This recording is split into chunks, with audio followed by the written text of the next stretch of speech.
बसा चालू पुढं नको आम्हीच खातोय ना आम्ही सगळी अगदी भरडून आम्हाला नकोय द्यायचं नाही बरोबर इथं शाळा आहे कसं करता बांधली म्हणजे आम्ही पुढे पाकिस्तानला जाणार शाळा इथं ह्या शाळेत कोण येणार आम्हाला जमीन द्यायची शाळा बांधली मोठं आहे फुल्यांचा गाव आहे आज जर या फुल्याचा गावचा जर बाजार होतोय हे लोक जाणार कुठं आम्ही फक्त एजंट लोकांचा फायदा आहे शेतकरी असं माझं नाव अशोक श्रीराम दुरंगे नाव घ्या अशोक श्रीराम दुरंगे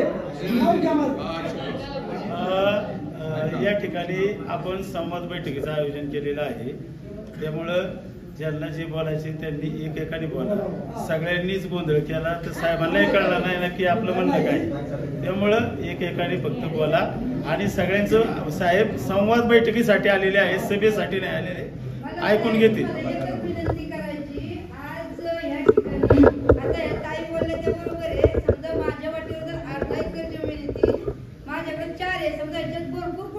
एकत्र की ज्यांच्या आत्यांची बहिणींची भाषांची भरपूर नाव आहे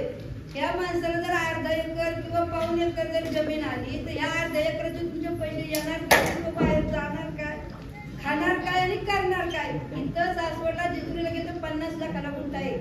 त्यांनी जर 1 गुंठ्यात फक्त जर घर झालं त्याचं तर तो खाणार काय मग ह्याच्यासाठी तुम्ही काहीतरी तरबेज करा बहिणींच्या आत्यांच्या हिच्यात काहीतरी टक्केवारी काढा ह्या जर माझ्याला अर्धा एकर जमीन केली आज 4 एकर करून स्वतः खातोय पण ह्याच्यात जर पैसे आले तर ह्याला वाटणारी खूप आहे ह्या 4 एकरातलं जर तुम्ही घेतलं तर ह्याला तुकड्याला मार करणार तुम्ही काही करणार नाही